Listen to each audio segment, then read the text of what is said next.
Welcome back to the Sports Exchange on ESPN Tucson. Let's bring on our first guest of the show, a very special guest, and that is comedian and motivational speaker and veteran Bobby Henline, who joins us on the Desert Diamond Casino Sports Line.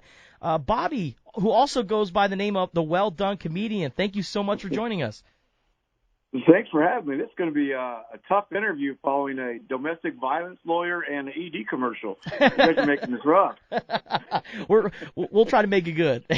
Bobby, thank you again for joining us. And, you're coming to Tucson in September for your show on September 10th. We'll actually be giving out tickets for your event here in just a little bit. But, Bobby, what are you most looking forward to when you come out to Tucson? I'm looking forward to seeing all those first responders, other veterans out there that participate in it, and still believing in helping others that are having a hard time with everything. It's about supporting each other. That's just going to be a great camaraderie, and all the support from the civilians that come out to cheer us on. Out at the show that night before, I think it's just an exciting, fun event. Mm-hmm. I'm not looking forward to 2,071 steps up and down the bleachers, but we're going to do it. Well, your show is the night before the 9/11 Tower Challenge. But for those that don't know about your story, just go ahead and tell the listeners how you got to this point. Yeah, I originally joined the Army 2000. I joined the Army in '89. Did Desert Storm, got out for 10 years, and after 9/11. I felt I needed to come back in and serve my country. I did 3 more tours after that. In 2007, my Humvee got hit by a roadside bomb, which killed the other 4 guys in the vehicle. And, of course, me being the only survivor, burnt 38% of my skull, 30% all of my body. My head burnt to the skull. I lost my left hand. And just going through the therapy and everything, I used my sense of humor to heal, to get through it all. And my occupational therapist actually talked me into doing stand-up comedy. So I told her it wouldn't work. That was 10 years ago. I've been trying to prove her wrong for 10 years, and that kind of got me into sharing my story, chasing my dreams, and making people laugh. And it's just been an amazing journey since. I've met so many amazing people. Bobby, you say that you used humor, you use comedy to get you through it. Sometimes people don't have that kind of ability. Is that why you're using this platform, is to help others that can't do what you did to get through that? Yeah, it helps understand that. It kind of breaks the ice when you get into uncomfortable situations. Being burnt so bad, I get a lot of stares. And they're uncomfortable. They don't know what to expect. And if you crack a little joke at them, it helps break the ice and it makes everybody more comfortable. And it's just something it's healing no matter what. Humor really is healing no matter what you've gone through in life. When you can look back and you can laugh at it, go, all right, I made through that. I'm tougher now. I'm going to be okay. And you kind of laugh at it. You know you made it. Bobby Henline, comedian and motivational speaker, joins us on the Desert Diamond Casino Sports Line. So, Bobby, you talk about the story of when you use comedy in your therapy sessions, and then your therapist said, hey, why don't you try out comedy? Do you remember the first time you performed and thought, hey, I could actually do this for a living?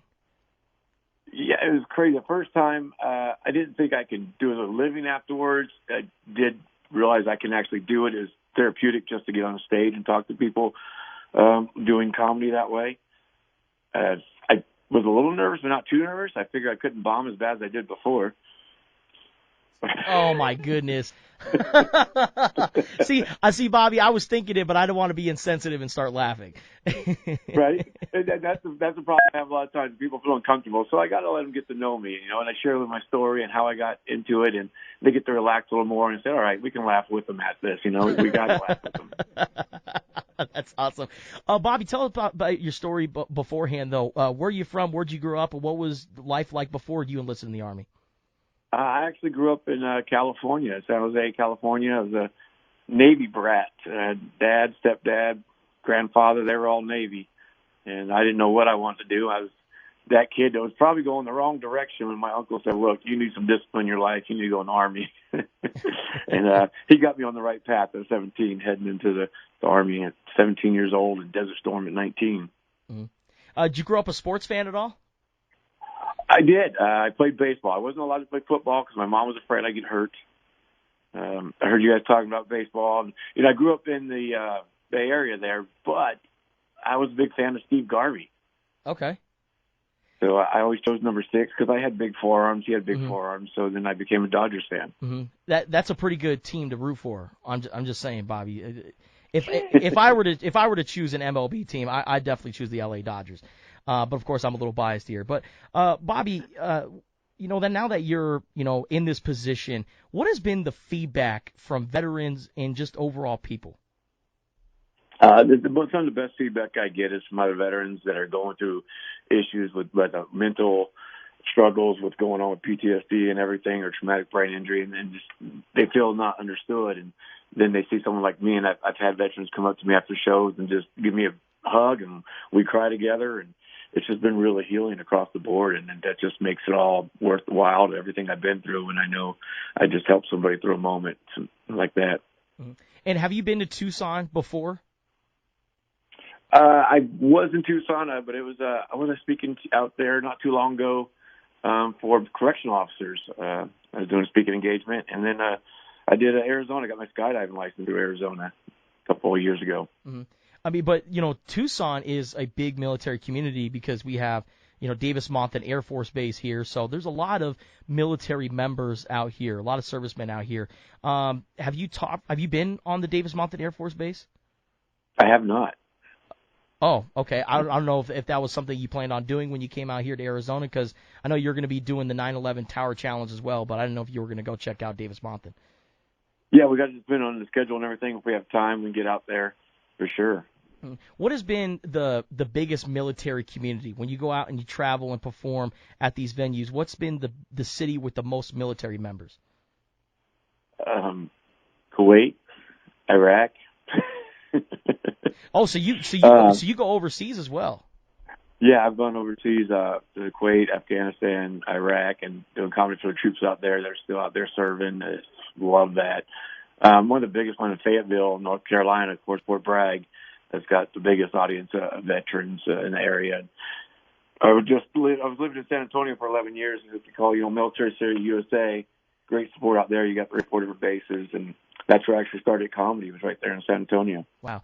Did you ever go back to the place in Iraq where your Humvee was struck by the bomb?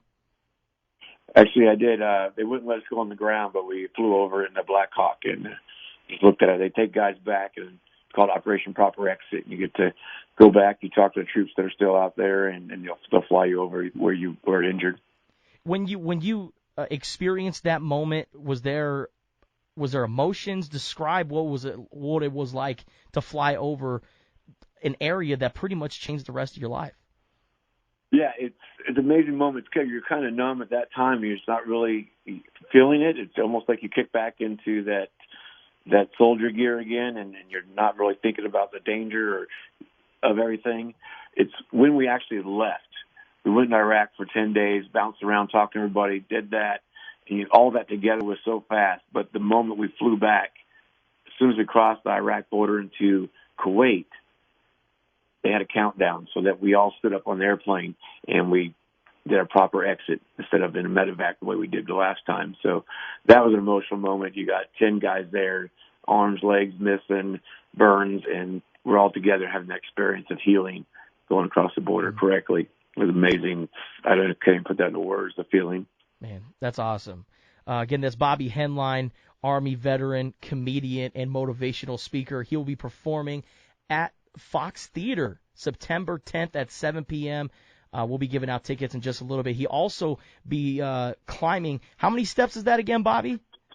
2,071 steps. Have you prepared for that? Have you gone on like a Stairmaster or been on at the treadmill? I've done the Stairmaster. I just had leg day yesterday. I'm working on it. That's awesome. We'll see if your workouts have been are beneficial for you when you participate in the 9/11 Tower Challenge. Bobby, thanks again for joining us. You have such an incredible story, and I can't wait to hear it in person because I'm definitely going to go out and check you out. Appreciate it, bro. Thank you. Thank you so much, Bobby.